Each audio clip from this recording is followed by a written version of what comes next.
Vamos a comenzar este estudio y esta serie sobre los hijos de luz. Vean lo que dice Efesios 5:7. Cuando lo tengan me dicen amén. No lleguéis a ser pues partícipes con ellos, porque en un tiempo erais tinieblas, pero ahora sois, ¿qué dice? Luz en el Señor.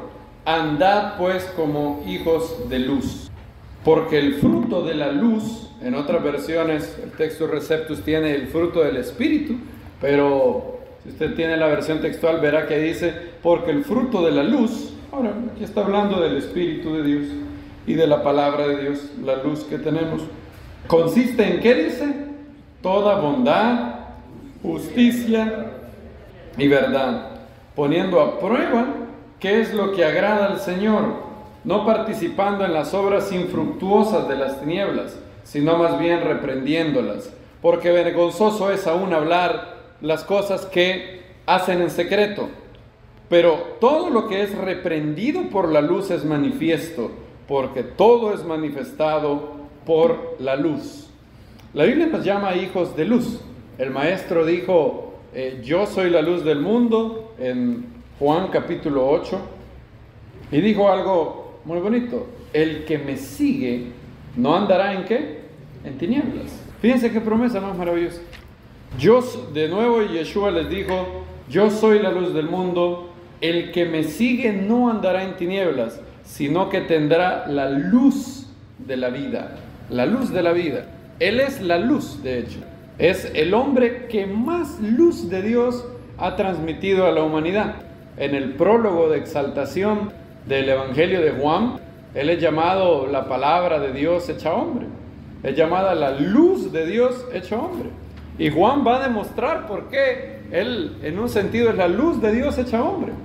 En todo el Evangelio de Juan, él transmite las palabras que Yeshua dijo, los hechos, las palabras, el carácter que tenía. Una vez lo mandaron a capturar y los que lo habían ido a capturar regresaron y dijeron, jamás ha hablado un hombre como este hombre.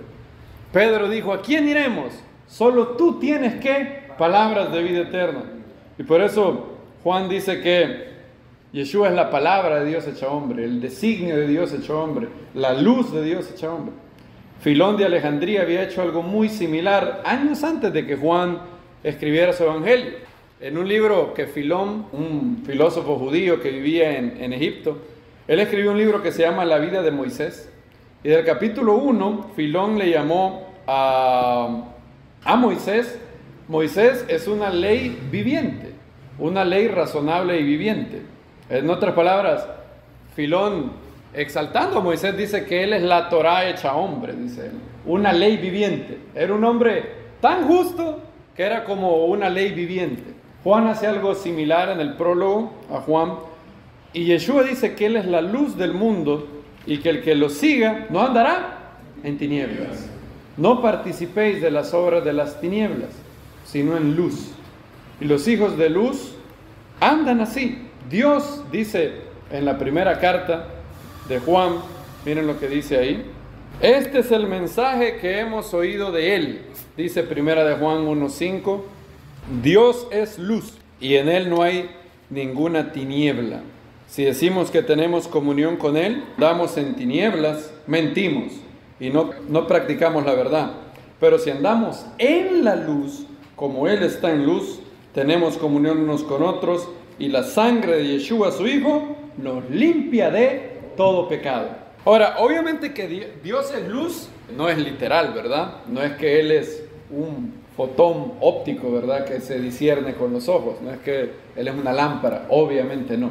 Yeshua dijo, yo soy la puerta, y obviamente eso no significa que Él esté hecho de madera. Es una manera de decir, una metáfora muy bonita, de decir que Dios es puro. Dios es veraz. Dios no tiene ninguna mentira en Él. De hecho, Dios no puede mentir. De hecho, no tiene ninguna razón para la cual mentir. Dios es veraz, y Tito dice que Dios no puede mentir. El Dios que, léanlo conmigo, Pablo a Tito dice acerca del 1:2, acerca de la esperanza de la vida eterna que Dios, que no puede mentir, nos había prometido desde antes del principio de los siglos. Fíjense qué curioso. Se ha dado cuenta que si usted toma literal ese verso, implicaría que usted existía desde antes del principio de los siglos. Lo cual no es cierto, obviamente, ¿verdad? En la cultura hebrea, cuando se dice que algo preexiste o que es antes de los siglos, es una manera de hablar para decir que eso es segurísimo, que no era el plan B, es algo certero. Y dice la Biblia que nos prometió vida eterna desde antes del principio de los siglos. ¿Y cómo describe a Dios? Dios que ¿qué? No puede mentir. ¿Creen ustedes que Dios no puede mentir? Amén. Él es fiel y no puede mentir. Y por eso todas sus promesas en Yeshua son, ¿qué dice? Sí y amén. Las promesas que nos ha hecho a nosotros son sí y amén. Él no puede mentir. Es más, no tiene ninguna razón para mentir. Cuando alguien miente es porque a través de la mentira quiere alcanzar un fin debido a que él no puede alcanzarlo sin mentir. Pero ¿por qué Dios mentiría? ¿Tiene todo el poder para hacer lo que desea? Sí. ¿Tiene toda la sabiduría para hacerlo? Sí. ¿Y tiene toda la bondad para no mentir? Sí. Entonces es absurdo que él mienta. Él no puede mentir. Y las promesas de Dios son sí y amén. Y la Biblia nos llama a ser hijos de luz, a andar en luz. Ahora, yo en la serie pasada les leí un fragmento del libro de Dallas Willard y quisiera volvérselos a leer. Dallas Willard en el libro Renueva tu corazón. Por cierto, si no lo han comprado, ¿qué esperan? Cómprenlo. Si me dicen no sé dónde lo venden, bueno, yo les puedo más o menos decir cómo. Pero los que ya han comprado en Kindle, cómprenlo. Es un libro, y el que no, cómprelo en físico. Es un libro maravilloso.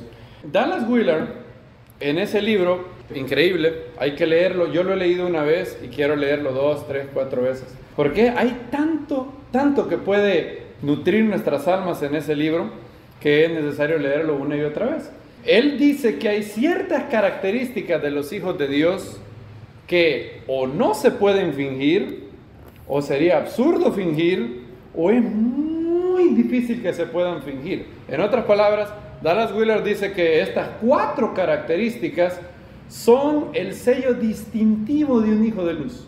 No se pueden fingir. En primer lugar, no tiene por qué fingirlas, porque son cosas entre usted y Dios. Entonces, ¿a qué fingirlas? ¿Cuál sería el objetivo de fingirlas? Segundo, es muy difícil que aunque usted quisiera, pudiera fingirlo. Tarde o temprano se delataría. Y Dallas Willard dice lo siguiente: en la terminología bíblica, llamar hijos de luz equivale a señalar que la luz, la pureza, representa su naturaleza esencial. No son perfectos, pero la luz es su primogenitora y como tal les ha transmitido su naturaleza. Existen ciertas características que pueden servir como marcas para identificar a quienes han sido establecidos en todo su ser como hijos de luz. O sea, que no solamente han nacido de nuevo, sino que han madurado en su fe a través del estudio de la palabra, a través de oración, a través de ayuno, a través de congregarse, de dejar que el Espíritu, que la Biblia penetre sus corazones, y han llegado a un punto en que son verdaderamente hijos de luz. Lo que Pablo dice, no son solo hijos de luz en potencia, sino que cumplen lo que Pablo le dice. Somos hijos de luz, entonces, ¿qué dice Pablo? Andad como hijos de luz. O sea, practican la luz. Son personas que no andan en tinieblas, sino en luz. Primera característica, ya hablé de la 4ª característica de los hijos de luz en la serie pasada. Así que hoy quisiera hablar, no hoy, sino en esta serie. Así que no se preocupen, no vamos a hablar de todo hoy. De hecho, el tiempo nos come. Dice, una de ellas, en la primera que dice, una de ellas es que cuando se equivocan, nunca se defienden. Ni ante sí mismos, ni ante los demás, mucho menos ante Dios. Se alegran de que el asunto haya salido a la luz y con ello dan cumplimiento al proverbio que dice: reprende al sabio y te amará. Cuando se les acusa erróneamente, o sea, cuando alguien les acusa de algo que es falso, ¿qué hacen estos hijos de luz? De haber hecho algo malo, no se defienden en sobremanera, dirán solo lo necesario para evitar malos entendidos y no dañar a alguien que crea la mentira que están diciendo, y para ayudar a quienes con sinceridad quieren conocer los hechos. El significado de la justificación por la gracia de Dios ha penetrado hasta lo profundo de su ser y descansan en ello tanto por lo que respecta a las relaciones humanas como delante de Dios. En otras palabras, si se les acusa de algo que no es cierto, ellos saben y tienen la fe total de que Dios conoce los hechos. Y su única motivación para explicar el malentendido es no dañar a los demás. Moisés, por ejemplo. Moisés se le acusó de haber puesto a Aarón porque era su hermano. ¿Quién lo acusó de eso? Corac, ¿verdad? Datán y Abiram. ¿Se defendió Moisés? ¿Qué opinan? ¿Se defendió? ¿Sí o no?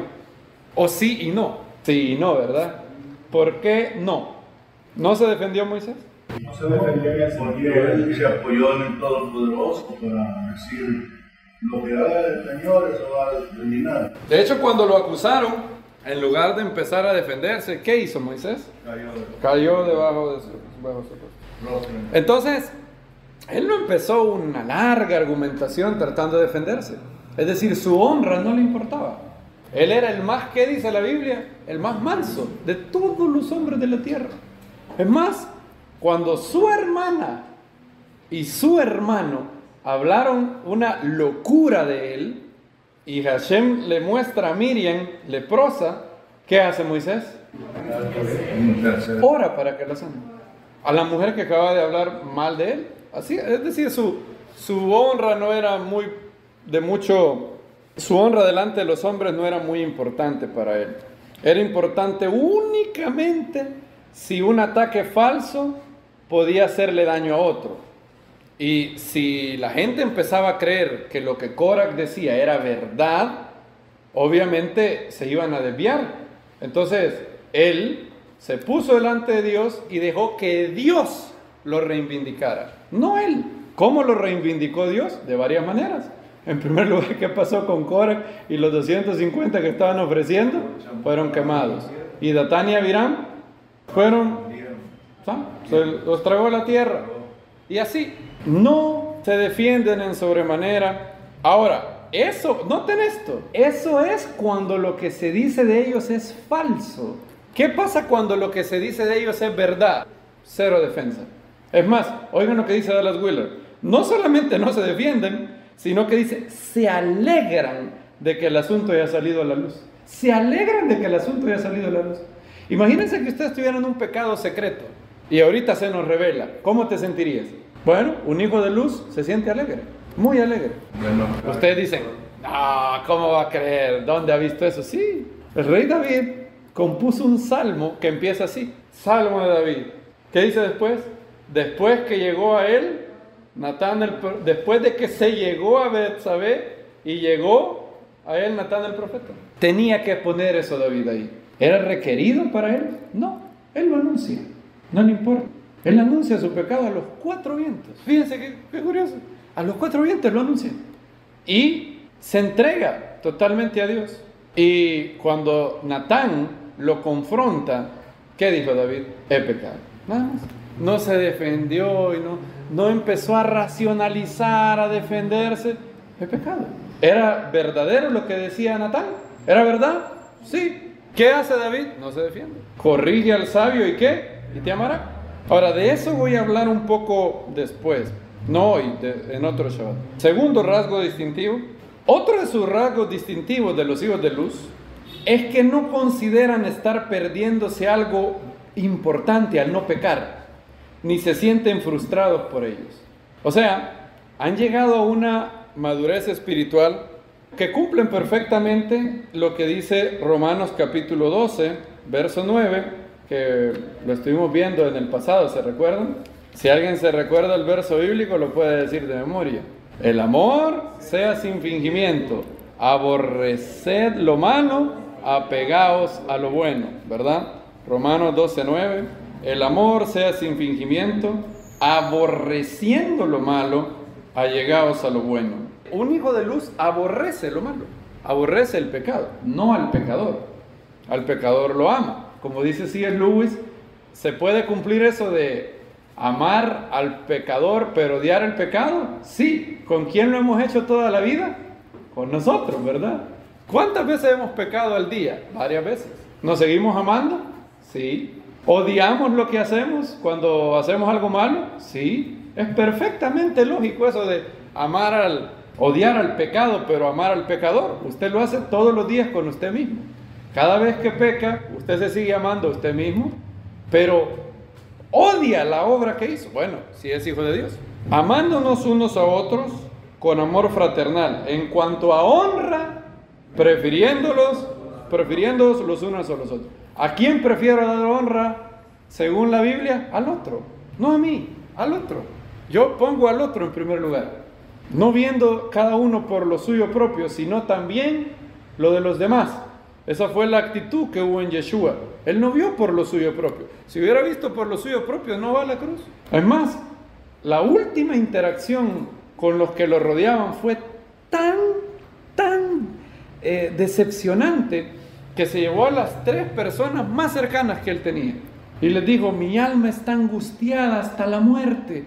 Oren conmigo. ¿Y qué hicieron? Juan, Jacobo y Pedro, aquellos que habían estado en la transfiguración, los que lo habían acompañado, ¿qué hicieron? Se durmieron.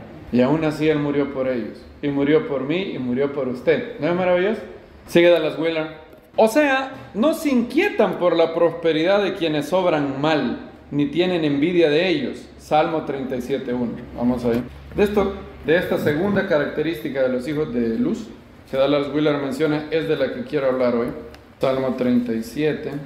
El rey David arranca el Salmo 37 así: no te irrites a causa de los malignos, ni tengas envidia de los que hacen iniquidad. Ese es el verso que Dallas Willard cita. Dice él: no, los hijos de luz no se inquietan por la prosperidad de quienes obran mal, ni tienen envidia de ellos.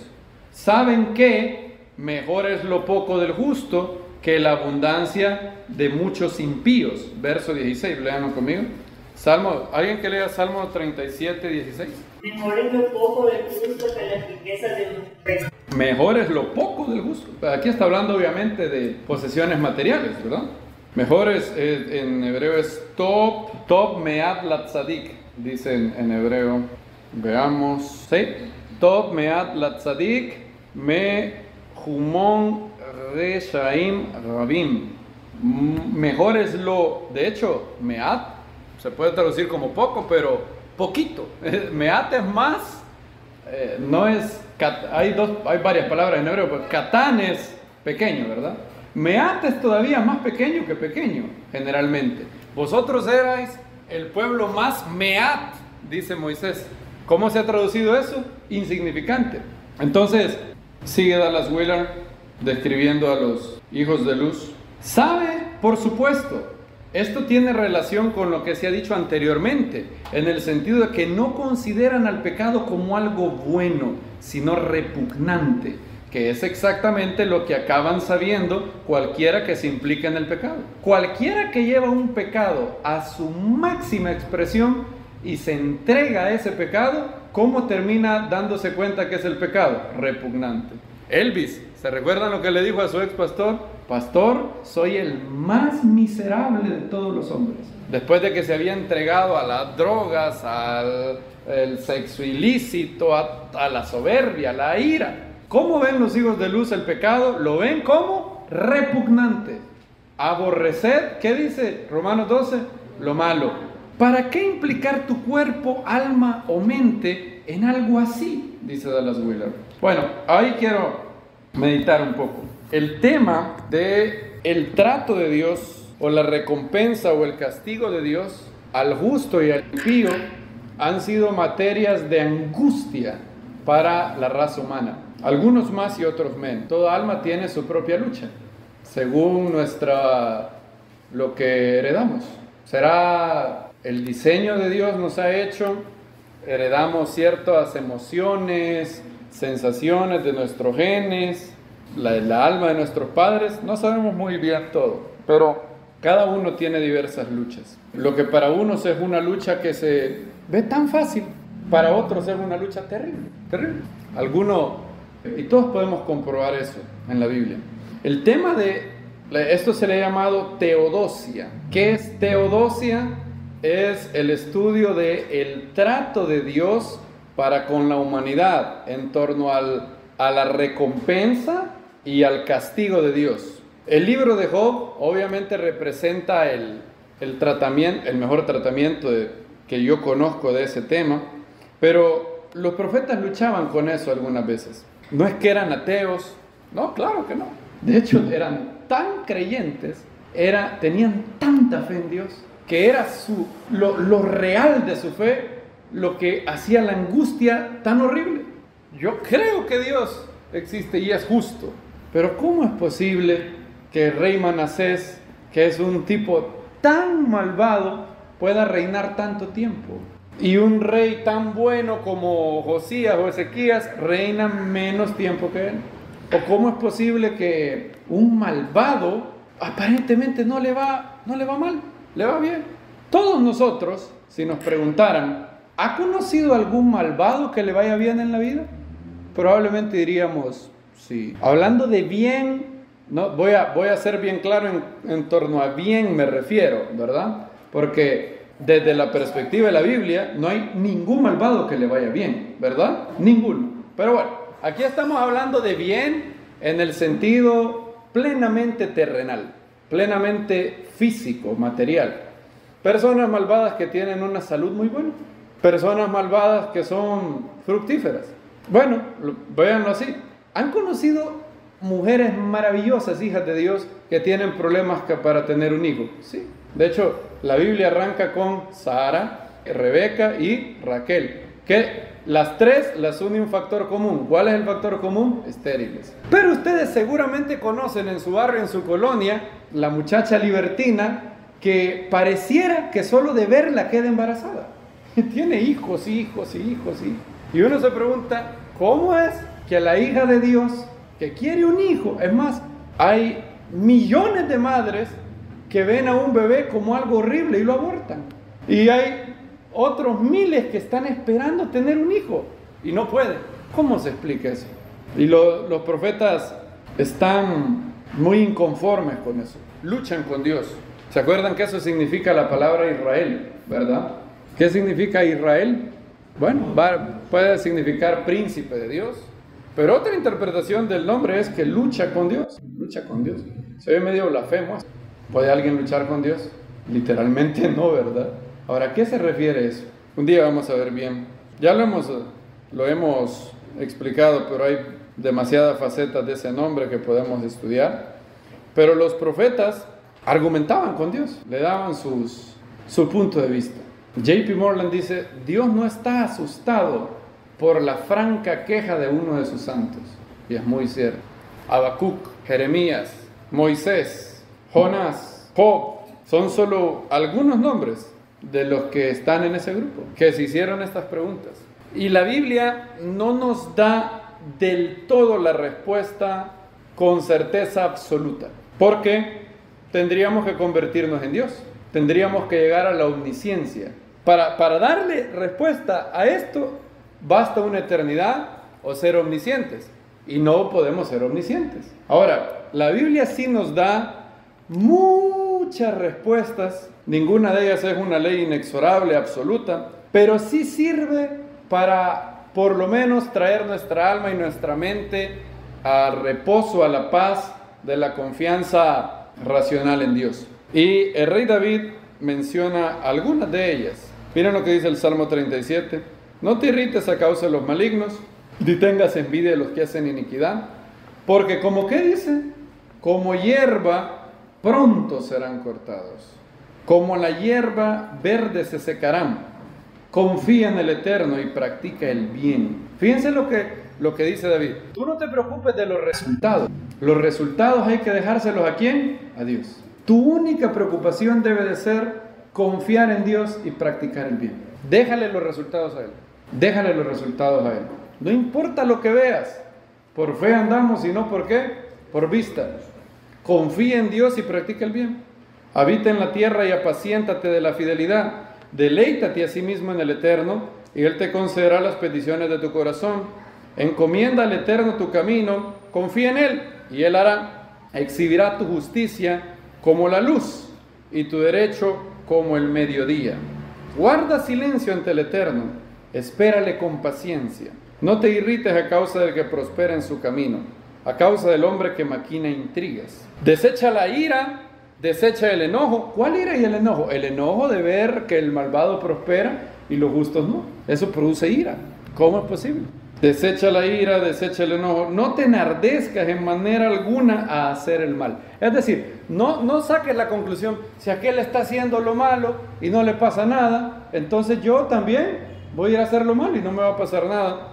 Porque los malos serán cortados, pero los que esperan en el Eterno heredarán la tierra. Aún poco y el malo no existirá más. Examinarás con diligencia su lugar y él no estará ahí. Pero los mansos heredarán la tierra y se deleitarán con abundante paz. Bien, hoy quiero rápidamente hablar un poco de las razones bíblicas y de cómo entender esto. ¿Qué es exactamente? Una de las primeras cosas que tenemos que aprender es cuál es exactamente nuestra pregunta. Porque muchas veces, si ni siquiera sabemos describir bien qué es la pregunta, pues nos pueden dar la respuesta, pero quizás nos dan la respuesta a la pregunta que no estábamos preguntando. La Biblia muestra claramente, y los que han nacido nuevos lo saben, o sea, no solamente está en la Biblia, sino que hay un testimonio en ellos, el testimonio del Espíritu, que la historia de la humanidad está dividida en dos eras. El mundo presente, Olam, ¿cómo se llama en hebreo? Hazé, y Olam, Jabá. Pregunta, ¿en qué mundo vamos a vivir la mayoría del tiempo? En el Olam Jabá. Digamos que vivimos 120 años, todos los que estamos aquí. ¿Dicen amén? Bien. Y en buena salud. En buena salud. Algunos no dijeron amén porque dijeron, no, pero 120. No, 120 en buena salud. Como Moisés, ¿verdad? 120 años, listo. Bueno, imagínense la eternidad. Iremos, el mundo venidero será tan emocionante que nunca habrá aburrimiento. El aburrimiento es una de las sensaciones que quedarán aquí. No habrá aburrimiento. Y existiremos para siempre, por los siglos de los siglos con Dios. Entonces, ese periodo de 120 años, compárenlo con una eternidad y verán que es así. Ahora, nuestra gran preocupación, y esto es muy importante, hay que tener en cuenta siempre esto, porque si yo solo me enfoco en este mundo, entonces obvio me voy a sentir frustrado. Pablo lo dijo así, si solamente para este mundo esperamos en el Mesías, ¿qué dice Pablo? Somos los más dignos de lástima. Miren lo que dice él lo define muy bien, 1 Corintios capítulo 15. Es decir, dice Pablo, si tu esperanza solo está en este mundo, eres el más digno de lástima. Y yo también, dice Pablo, porque hay muchos creyentes que están muriendo por su fe. Imagínate que solo te enfocas en este mundo, entonces no vale la pena ser creyente, porque obviamente te matan. ¿Vale la pena ser creyente si eres Richard Wurmbrand y te torturan décadas en una prisión comunista? Depende. Si solo estás pensando en este mundo, quizás no, porque pasar tanto suplicio y tanto sufrimiento quizás no vale la pena. Ahora, si te enfocas y si mantienes delante de tu mente que este mundo no es toda la parte de la historia, de hecho es digamos que si nuestra vida es este libro, supongan que nuestra vida es este libro, el mundo actual, el Olam Hazé, es esto que dice aquí, introducción, prólogo, eso es nuestra vida, prólogo. Tenemos un prólogo de 120 años, si bien nos va, pueden ser menos, y eso es. Compárenlo con toda la eternidad y es menos. ¿Qué dice Pablo? 1 Corintios 15. 1 de Corintios 15. 19. ¿Puedes leerlo, hermano? Si en esta vida solamente esperamos en el Mesías, somos los más dignos de conmiseración de todos los hombres. Gracias. ¿Qué es lo que según Pablo nos haría los más dignos de lástima si solo esperamos en esta vida en el Mesías? Es decir, si perdemos de vista la eternidad. Porque había muchos en Corinto que estaban diciendo que los muertos, ¿qué? No resucitan. Entonces Pablo dice, si no hay resurrección de los muertos, entonces somos los más dignos de lástima. Lo que tenemos que hacer es, comamos y ¿qué? Y bebamos porque nos morimos mañana. Pero obviamente Pablo no pensaba eso.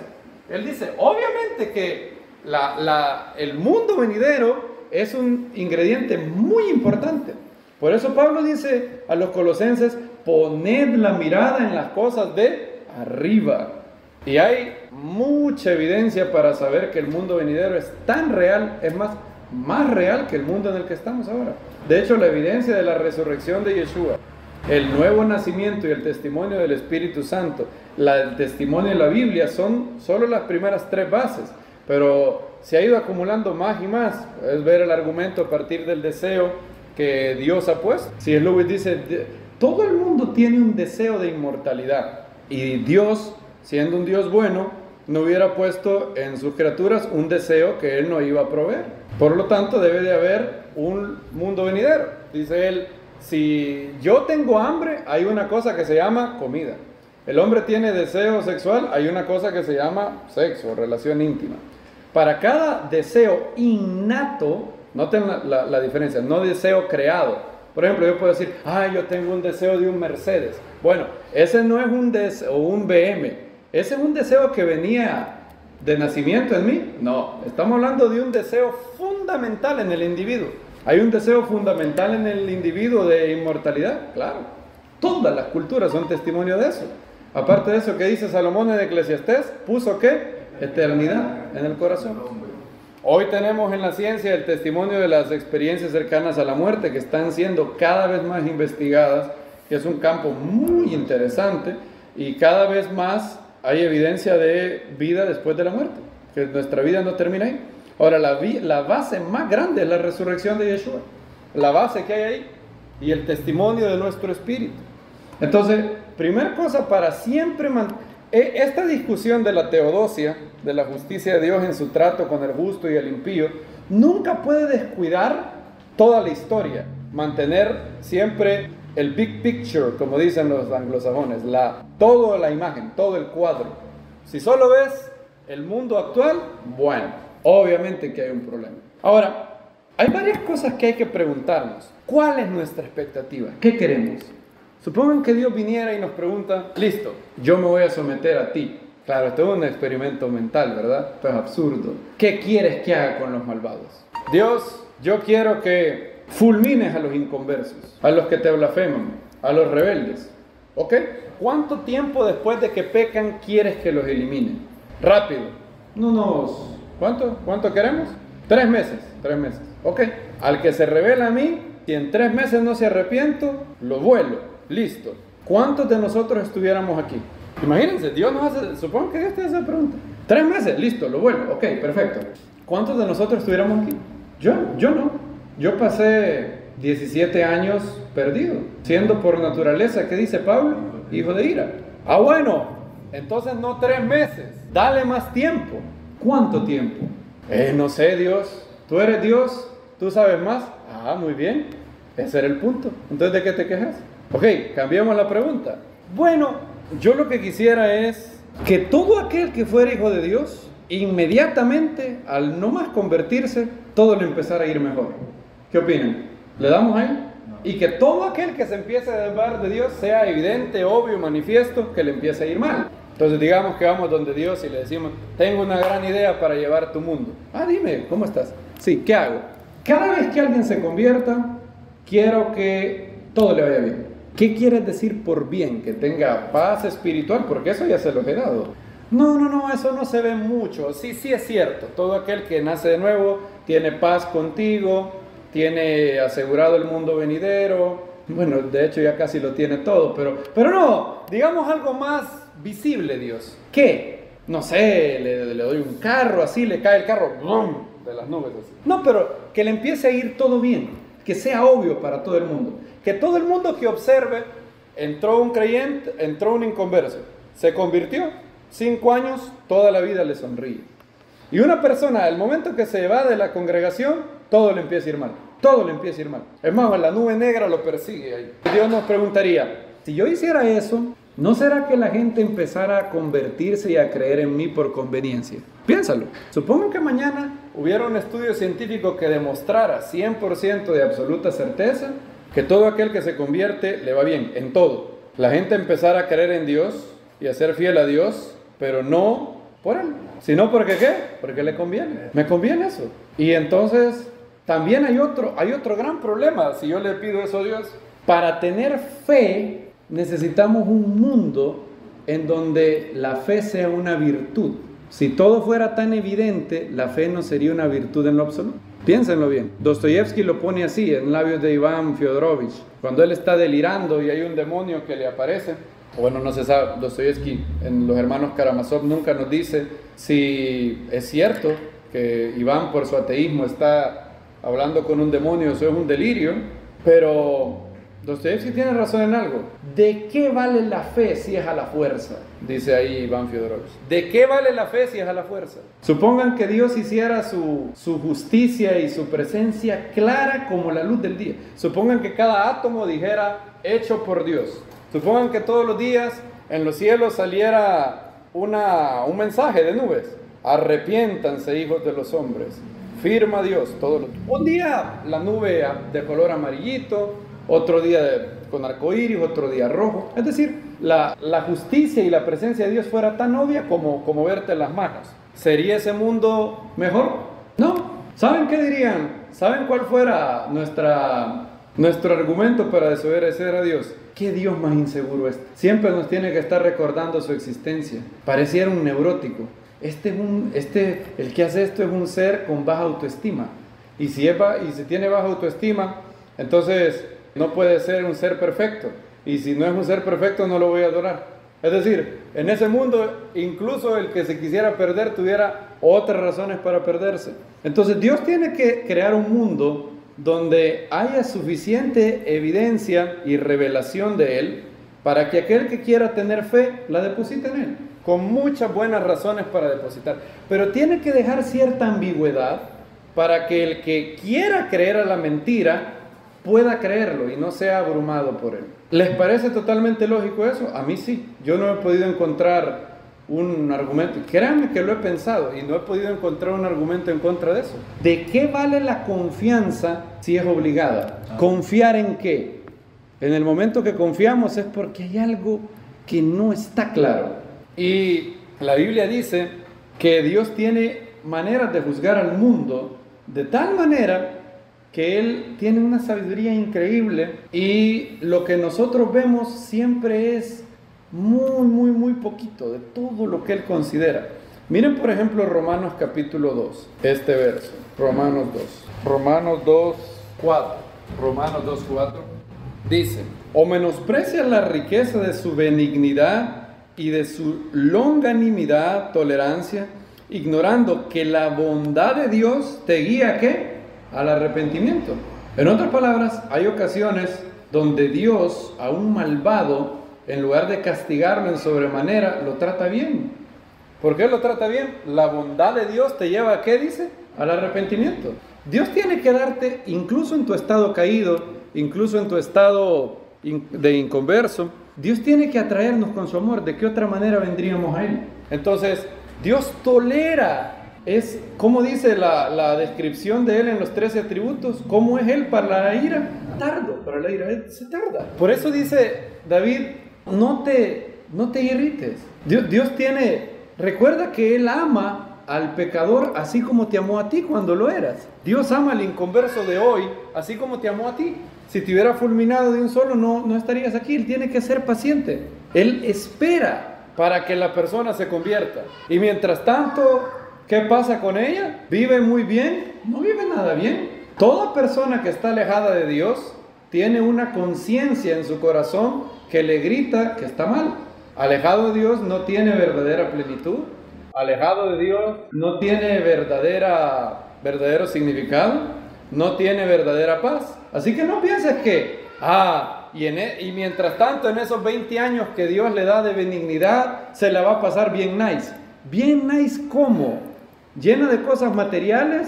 Probablemente. ¿Feliz? ¿Pleno? ¿Gozoso? No, en realidad no. ¿Tiene pruebas para eso? Las tengo. ¿Cómo era nuestra vida antes de venir a Dios? ¿Más gozosa que hoy? No. ¿Más plena que hoy? No. Entonces, tampoco es que el que se aleja de Dios, la bondad de Él lo guía al arrepentimiento y mientras tanto no le pasa nada. Sí tiene varios castigos. Su conciencia, por ejemplo. Su conciencia no lo deja en paz.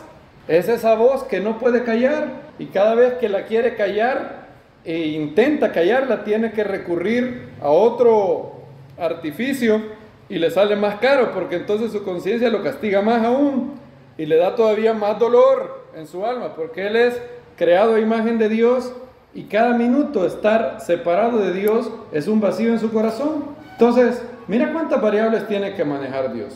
Ahora, hay otra variable que el salmista menciona mucho y los rabinos han elaborado mucho este punto. Miren lo que dice el Salmo 92, el Salmo del día de Shabbat. Salmo 92. También lo dice David en el Salmo 37, como lo vemos. Salmo 92, un salmo para el día del Shabbat. Dice: el hombre torpe no lo sabe, el insensato no entiende esto. Es lo que dice Asaf también en el Salmo 73, pero tan torpe era yo que no entendí. Cuando los malvados reverdecen como la hierba y florecen todo lo que hacen iniquidad, es para que sean, ¿qué? Destruidos eternamente. ¿Qué quiere decir ese verso? Pareciera ser que dice: ¿sabes por qué le va bien a los malvados? ¿Saben por qué florecen? ¿Saben por qué reverdecen? ¿Cuál es el objetivo de eso? Para que sean destruidos eternamente. No pareciera llevar una relación lógica esas tres cosas. ¿Sabes por qué le va bien al malvado? Para ser destruido. ¿Cuál es el sentido? Bueno, aquí creo que Saadía Gaón en Emunot Bedeot ha hecho un gran trabajo. Qué lástima, este debería de ser el libro que cuando se pensara en filosofía judía debería de ser el primero que todo el mundo leyera. Saadía Gaón, y también el Talmud lo dice en muchas ocasiones, analiza este salmo y otros y nos ayuda más o menos a entender este fenómeno. Él dice lo siguiente: después de decir, él comienza en el capítulo 5 de su libro, Emunot Bedeot, sobre las buenas obras y las malas obras, en el inciso 3. El primer párrafo dice: bueno, Dios observa cada buena obra de nosotros y reserva la recompensa final total para el mundo venidero, que es el mundo de la recompensa. En este mundo, Él llamará y dará a todos los hombres lo decidido en su sabiduría y recompensará a cada uno según sus acciones, como dijo el rey sabio Salomón en Eclesiastés 3:17. Al justo y al malvado Dios juzgará. Y también dice él en Eclesiastés 12:14. Dios traerá, si quieren leamos, vamos siguiendo lo que él dice. Eclesiastés 12:14. Porque Elohim, porque Dios traerá toda obra a juicio, juntamente con toda cosa oculta, sea buena o sea mala. Sigue Saadía Gaón. Bueno, esto obviamente habla del juicio en el mundo venidero, ¿verdad? En el capítulo 9 de este libro trataremos con el tiempo de la recompensa de la manera apropiada, dice él. Luego en el capítulo 9 habla del Gan Edem y del Gehinom. De hecho, Saadía Gaón cree, según toda la evidencia que él dice ahí, él cree en el castigo consciente eterno. Algo que la gente piensa que el pueblo judío no cree, Saadía Gaón lo cree. No estoy diciendo que está bien. Personalmente me siento creo que el aniquilacionismo es más bíblico, pero es falso decir que solo el cristianismo cree eso. Tosefta habla de un castigo consciente que va a durar eternamente para algún tipo de malvados, no para todos, pero para algún tipo. Saadía Gaón parece que lo dice. Ahora él dice, noten lo que dice, bueno, dice él, al justo la recompensa total le está reservada en el mundo venidero. Es lógico, ¿verdad? Piénsenlo. Si vamos a vivir por siempre, ¿dónde sería lo mejor que tengamos nuestra recompensa? ¿En este mundo o en el mundo venidero? En el mundo venidero, lógico. El malvado tendrá su recompensa final, el castigo total y pleno por sus pecados, ¿dónde? En el mundo venidero también. Ok, ahora dice él, no obstante, Dios bajo ninguna circunstancia deja a sus siervos sin recompensa por sus méritos y castigo por sus pecados, incluso en este mundo, dándonos una señal, dándonos un atisbo de lo que está reservado para el tiempo en el cual la cosecha de todas las acciones humanas será recolectada. Por esta razón encontramos en la Torá que Él ha dado bendiciones en el pasaje Levítico 26 y Deuteronomio 28, si caminas en mis estatutos. Y de estas bendiciones está dicho: haz para mí una señal para bien. Salmo 86, 17. Vayan conmigo. Un salmo muy bonito. Yo lo leí en Tisha B'Av y ese verso me llamó mucho la atención. Es una oración que yo hice al Eterno y la sigo haciendo. Es una muy bonita oración de David. Dice: muéstrame alguna señal de tu favor. Noten que David no le define a Dios qué es la señal de su favor. Él deja que Dios defina eso. Muéstrame alguna señal de tu favor.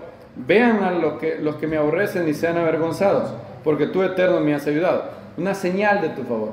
Y luego él dice también que cuando vemos que algunos malvados son castigados, también esa es una señal para nosotros que nos habla de, así como hay castigo en este mundo, también será en el mundo venidero. Ahora, él nos introduce aquí a la teoría, digamos, favorita de los rabinos en torno a cómo entender algunos males y bienes que tiene el impío y malos que tiene el justo. Dice: con referencia a este tema, decimos también que Dios en su sabiduría ha decidido recompensar a sus siervos en este mundo solamente por la clase de obras, buenas o malas, que están en la minoría, en aras de que para el mundo venidero se mantenga la totalidad de la mayoría de las buenas obras que hizo. Dice: Él ha arreglado el mundo de la retribución en esta clase, que están en la minoría, para ser impuestas en este mundo, en la manera que ha sido explicado que la suma total de buenas obras de un hombre justo le es guardada para el mundo venidero, mientras que las pocas buenas obras de un hombre malo le son recompensadas en este mundo. Entonces, los rabinos, y Saadia Gaon sigue esto, más o menos dicen esto: mira, el justo por ser justo, la mayoría de sus acciones como son buenas, ¿ok? Por eso es justo, ¿verdad? Si no, que fuera impío. Ok. La minoría de las acciones del justo son pecados. El impío, el malvado, la mayoría de sus acciones como son injustas, malas. Y la minoría como son buenas. ¿Hacen bien algunos malvados? Hay malvados que son filántropos, ¿verdad? Donan millones de dólares a causas bonitas. Ok, háganse esta pregunta. Supongan que tenemos aquí a un malvado hasta los tuétanos, ateo, blasfemo, lo que quieran. Pero debido a la imagen de Dios que hay en él es la imagen de Dios, él siente bien hacer cosas buenas. Entonces, digamos, es un malvado multimillonario y él da $1 millón a niños pobres. Y los niños pobres pueden comer por él. Ahora, él no se va a arrepentir. Él va a perder su alma. En el mundo venidero irá al lago de fuego. Ok, ¿dónde Dios puede recompensar las pocas buenas acciones de ese hombre? En el mundo venidero no, porque en el mundo venidero se va a perder. De hecho, en el mundo venidero le van a dar el castigo pleno por su blasfemia, por su soberbia, por su ira, todo. Recuerden, la mayoría de las acciones, la recompensa total está guardada ¿para dónde? Mundo venidero. La minoría, dice Saadia Gaon, la única manera de imputarlas es en este mundo. ¿De qué otra manera será? Pregúntense. Y ahora, les pregunto, ¿tiene lógica esto? Tiene toda la lógica del mundo. Dios solamente puede recompensarlo en dos mundos: en el mundo venidero o en el mundo actual. En el mundo venidero no lo puede recompensar. ¿Dónde le va a dar la recompensa de sus buenas obras? Allá no, él estará en el lago de fuego, separado eternamente de Dios. ¿Dónde es el único mundo donde Dios puede recompensarlo? Aquí. Y por eso, dicen los rabinos, Dios al malvado que se va a perder, lo recompensa en este mundo. Por eso puedes ver, dicen los rabinos, cientos de hombres, miles de hombres malvados, pero sus buenas obras tienen recompensa. ¿Y dónde las puede dar Dios? Solo aquí. Digo Yeshua, tu Padre que ve en lo oculto, ¿qué dijo Yeshua? Recompensará. O sea, las buenas obras tienen mérito. Esa es una enseñanza de la Biblia, no solamente de los rabinos. La única manera de pagarles en este mundo. Por eso, ahora sí, lean el Salmo 92. Dice, el torpe no lo puede entender. Cuando los malvados reverdecen, o sea, cuando están prosperando, Dios les está dando la recompensa de las pocas buenas obras que hacen.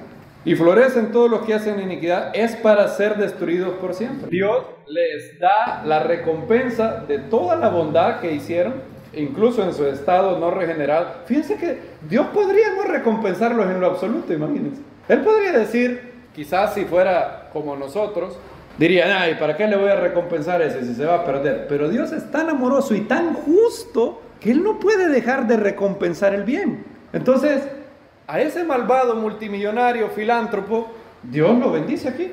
Es más, ¿qué es lo que ese ateo multimillonario entiende él como lo más maravilloso del mundo? Posesiones materiales. ¿Qué le da a Dios? Posesiones materiales. Y en el mundo venidero se perderá eternamente en el lago de fuego. Ahora, Santiago considera el otro caso. Supongan un justo, nacido de nuevo. Él cree totalmente en Dios, pero obviamente peca. Y es más, hay algunos pecados muy graves de él. O hay algunos que no se arrepienten. Es más, y por conocer a Dios se espera más de él, pero aún así peca. Ahora, el pecado demanda castigo. ¿Dónde lo va a castigar Dios? Él va a tener parte en el mundo venidero. O sea, no puede castigarlo en el mundo venidero. ¿Cuál es el único mundo que queda para castigarlo a él? Aquí. ¡Ey! Pero ¿por qué no hace lo mismo con el malvado? ¿Por qué no le pone también castigo al malvado aquí? Pero es que te olvidaste que el malvado le van a dar la plena recompensa de castigo en el mundo venidero. ¿Para qué ponerlo aquí ya? Además, no te olvides que tampoco es que el malvado se queda sin castigo aquí. Repito, el castigo es su conciencia, la turbación de alma que tiene, debido a que él es a imagen de Dios. Cada vez que siembra para la carne, cosecha más corrupción y más dolor a su alma, más angustia, todo eso. Pablo, yo no digo que esto sea una regla así al centavo, como la imaginan algunos rabinos, pero algo de eso hay, algo de eso es real. La Biblia nos dice que la lógica de los rabinos por lo menos tiene buena parte de verdad. En 1 Corintios, Pablo 2 veces nos asegura de eso. 1 Corintios 10, es 10 o 11, no recuerdo. No, es 11, sí, 11. 11. ¿Se acuerdan lo que pasó, verdad? Hay unos hombres que se emborracharon en la cena del Señor, y el Señor, ¿cuál fue el castigo que tuvieron? Los mató. Les dio, es un pecado, lo consideró un pecado mortal, los quitó de este mundo, dice. Por esto hay muchos débiles, 11:30, muchos débiles y enfermos entre vosotros, y bastantes duermen. Si pues nos examináramos a nosotros mismos, no seríamos juzgados.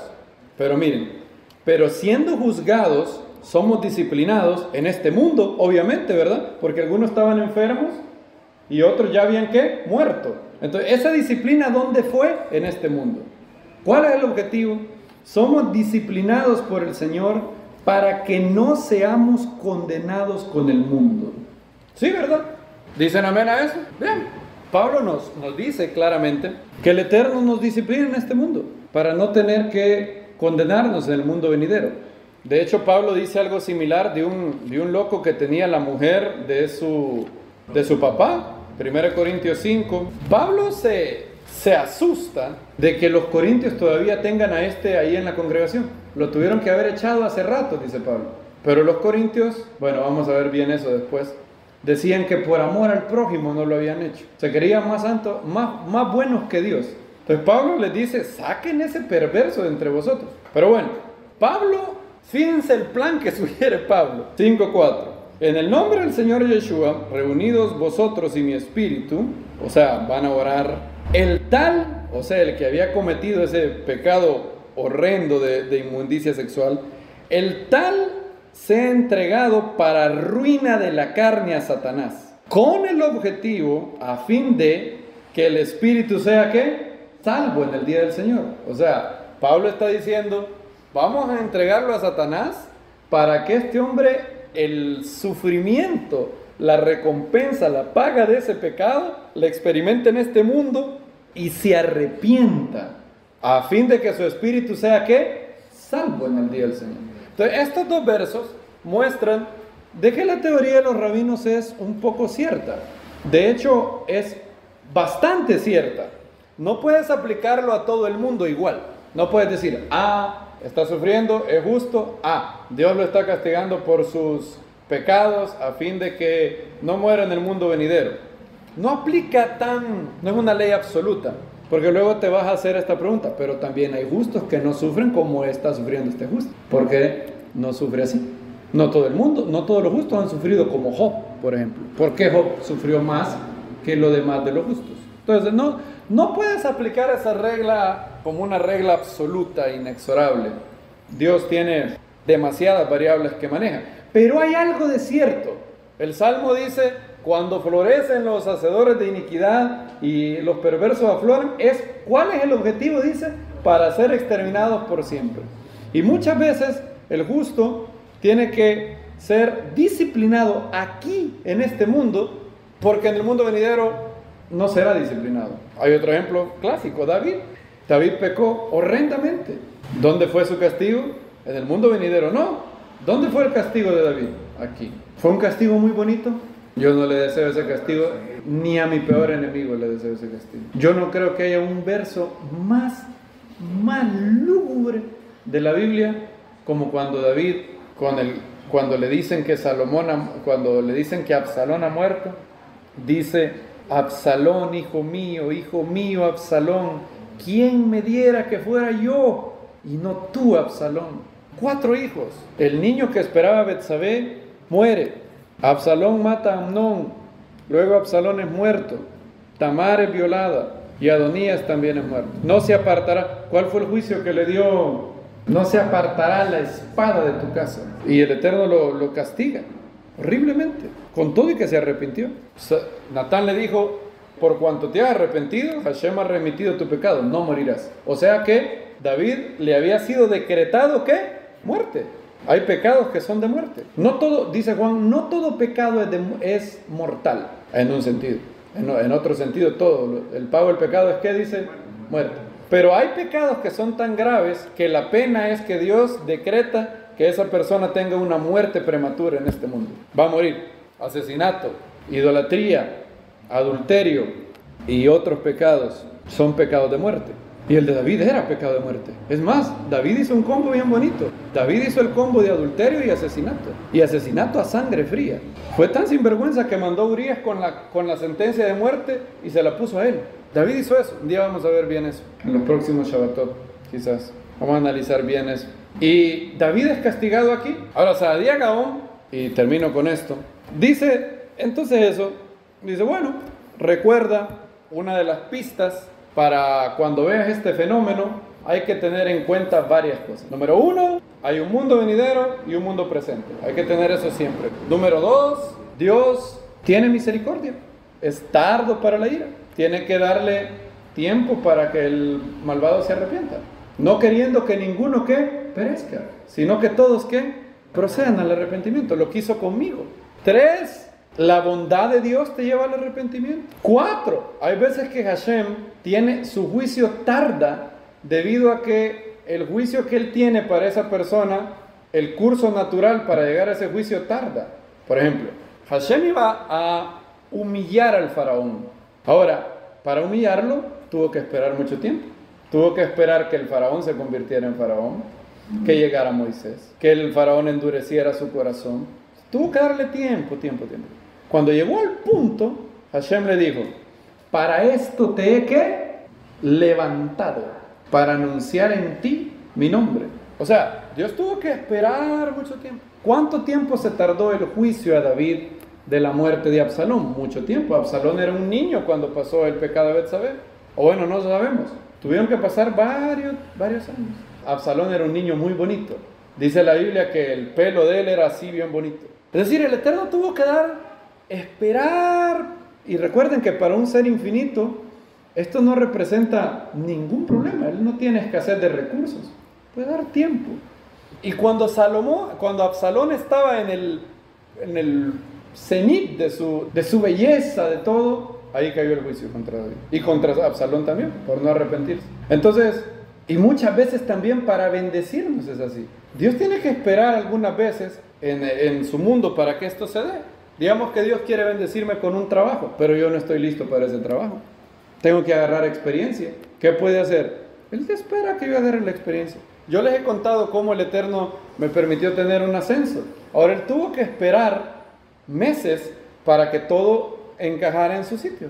Sexta cosa, o quinta cosa, ya no sé, para tener en mente en esto y meditar en esto cuando llegue a nosotros estas luchas y dudas de las tinieblas. El justo puede sufrir en este mundo por sus pecados.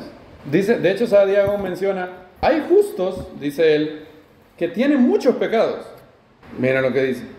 En la base de este principio, algunas veces pasa que hay un hombre justo que ha cometido una gran cantidad de pecados. Entonces, él incurre en castigo a lo largo de gran parte de su vida. Y hay personas muy malvadas que han hecho una gran cantidad de buenas obras. Entonces, es privilegiado en este mundo con mucho bienestar por larga parte de su vida. Los rabinos antiguos dijeron en este punto, en Kiddushim 39b, alguien cuyos pecados exceden a sus méritos, pero va a ser condenado en el mundo venidero, le es dado en esta vida una buena vida, y casi se puede llegar a confundir en sus bendiciones con aquel que ha observado toda la Torah. Mientras que aquel cuyos méritos exceden a sus pecados, o sea, es un justo, pero tiene muchos pecados, pero tiene más méritos. A esa persona les da una vida llena de lamentos en este mundo. Y al verlo, la gente puede pensar que está igual en su recompensa, en su castigo, aquel que quemó toda la Torah, dice Adiagam. Entonces, todo esto puede ser cierto. De hecho, 1 Corintios dice que es cierto en algún sentido. ¿Castigó Hashem en este mundo a los corintios que se habían emborrachado en la cena del Señor? Sí los castigó, con el objetivo de que no fueran, ¿qué? Condenados con el mundo. Ahora, solo nos queda una última cosa, el sufrimiento de los justos. Saadia Gaon lo trata y él dice, ahora, hay algunas veces, dice él, cuando hay hombres justos en este mundo y les viene un castigo terrible. Y como lo he explicado anteriormente, esto pasa por dos razones. Una es debido a que Hashem lo está disciplinando por sus pocos pecados que cometió. La otra es que es una visitación de Dios para probarlo, provisto que Él sabe que Él es capaz de sufrir esa prueba. Entonces, un ser humano, un hombre justo, dice Saadia Gaon, puede sufrir por dos motivos. Primero, ¿cuál es? Castigo por sus pecados o por un pecado en específico. Va a tener parte del mundo venidero, allá no lo pueden castigar, tienen que castigarlo aquí. O dos, no la debe. Job, por ejemplo, pero es una ¿qué? Una prueba. Ahora, dice Saadia Gaon, si el sufrimiento del justo es debido a un castigo y él le pregunta al Señor y le implora que le deje saber la razón, Dios ha decretado que Él le va a informar el pecado por el cual él está sufriendo, como está escrito en Jeremías 5:19. Leámoslo. Jeremías 5:19. Este es el verso que su verso de prueba. Si un justo sufre por un pecado y él con todo su corazón le pregunta a Dios, Dios, ¿por qué estoy sufriendo? Y es por un pecado, Dios le dirá, es por esto. 5:19 dice, y sucederá cuando preguntareis, ¿por qué causa trae el Eterno nuestro Dios estas cosas sobre nosotros? Le responderás así, así como me habéis abandonado y habéis servido a dioses extraños en vuestra tierra, así serviréis a los extraños en una tierra que no es vuestra. ¿Ok? ¿Era por un pecado este sufrimiento? Sí. Jeremías le dice, cuando te pregunten por qué les ha venido, por esto. Entonces, cuando el justo sufre por un pecado y él, no con una actitud de hacerse el tonto, sino de verdad, genuinamente, le implora y cae rendido ante Dios, Dios, ¿por qué es esto? Y si él está sufriendo por un pecado, le dirán, por esto. Si él escucha, si él tiene su oído afinado. Ahora miren lo que dice Saadia Gaon. Ahora dice, sin embargo, si el sufrimiento de un justo no es por un pecado, sino que es por una prueba, si él le pregunta a Dios que le deje saber la razón, entonces Dios no le permite saber la razón. Por esta razón, Él ha decretado que la persona se mantenga ignorante de la razón de su prueba, tal como fue con Moisés. Moisés, en Números 11:11 dijo, ¿por qué traes este mal sobre tu siervo? ¿Por qué no he encontrado gracia delante de tus ojos? ¿Se acuerdan? Números 11, cuando él estaba desesperado. Dice Saadia Gaon, y Dios nunca le reveló por qué. ¿Le reveló Hashem algo? ¿Le dijo, Moisés está sufriendo por esto? ¿Le reveló eso? No.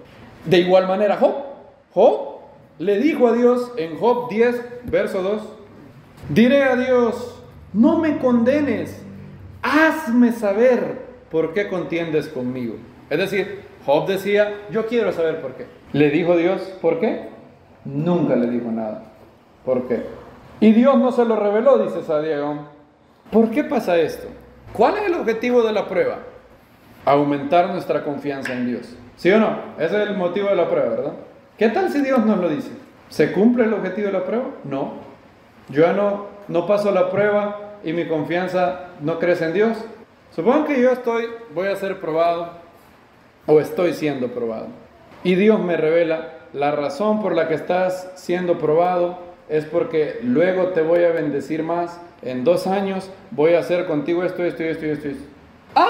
Listo. ¿Cuál es mi actitud en la prueba? Listo, yo ya sé. Esta prueba está nice. Al final sufro 8 meses. En 2 años Dios me recompensa. Entonces, el conocimiento de por qué estoy siendo probado, paradójicamente, remueve no hace posible el objetivo de la prueba. El objetivo de la prueba es que yo confiara en Dios a pesar de mi ignorancia, a pesar de no tener claro. El objetivo de la prueba es decir, Dios te dice a ti, confía en mí. No sabes bien por qué esto ha venido, confía en mí. Confía en mí.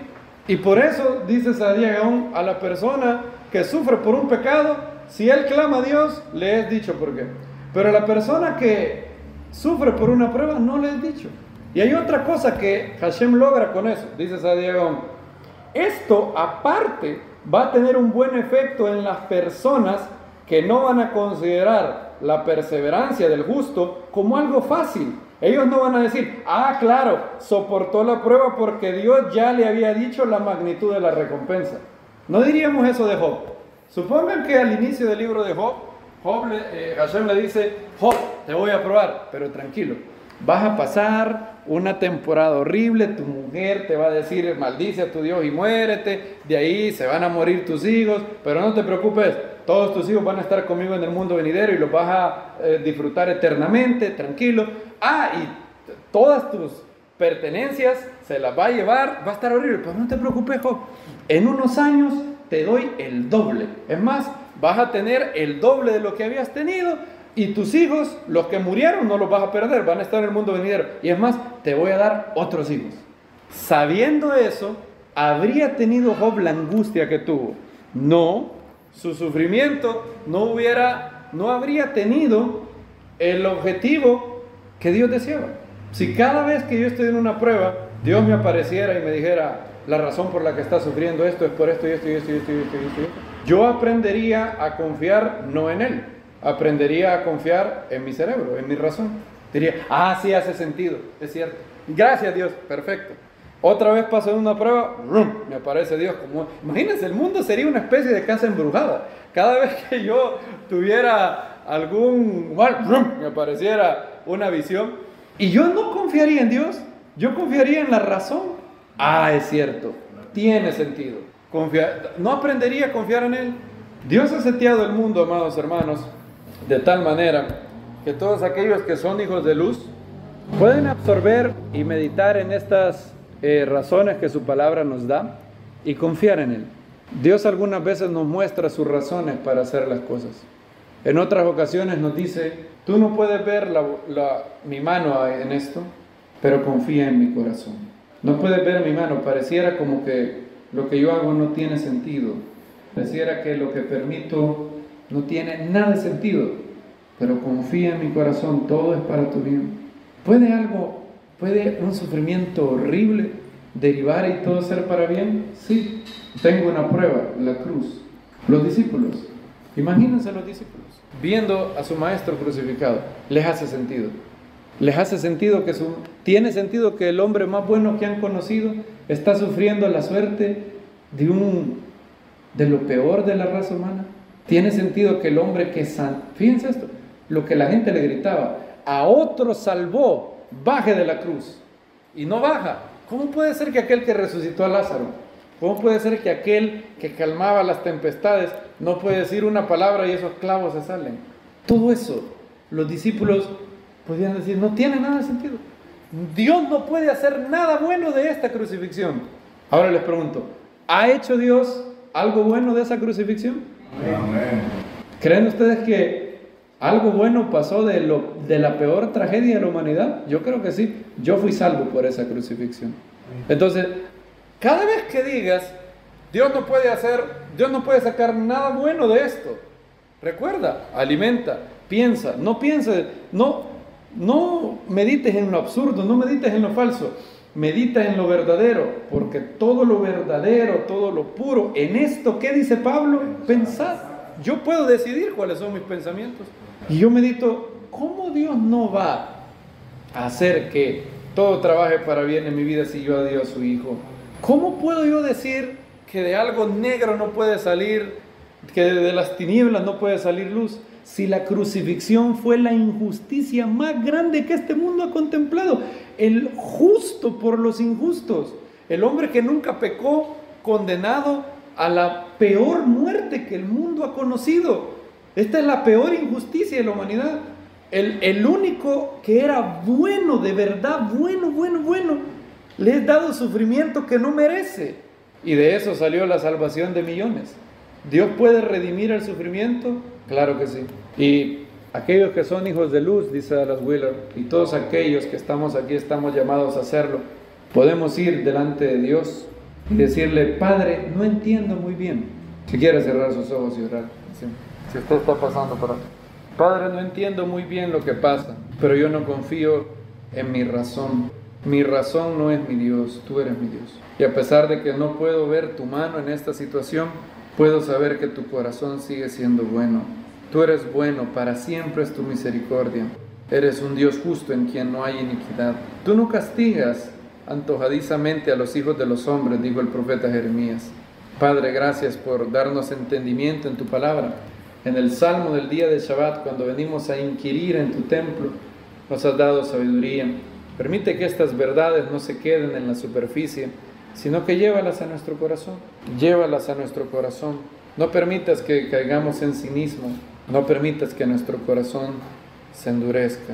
Manténnos con un corazón suave, enseñable, un corazón circuncidado, con la circuncisión de corazón que recibimos. Haz que nuestros corazones sean sensibles y que podamos confiar más en ti. Padre, ayúdanos a tener más y más confianza, más y más apego a ti. Haz que tengamos un amor de apego, podamos apegarnos a ti. Tú eres la ancla de nuestra alma.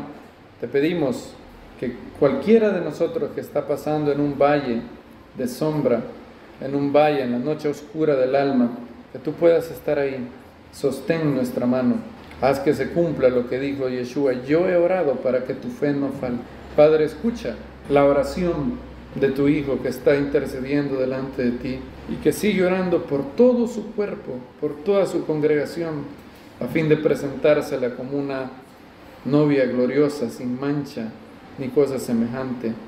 Escucha esa oración que dice de cada uno: yo he orado para que tu fe no falte. Gracias, Señor, por enseñarnos. Haz que tu Espíritu imparta de manera sobrenatural tu palabra en nuestro corazón, que llegue a lo profundo de nuestra vida y desde ahí se convierta en una fuente de agua viva. Gracias, Señor, en el nombre de Yeshua, nuestro Mesías. Amén.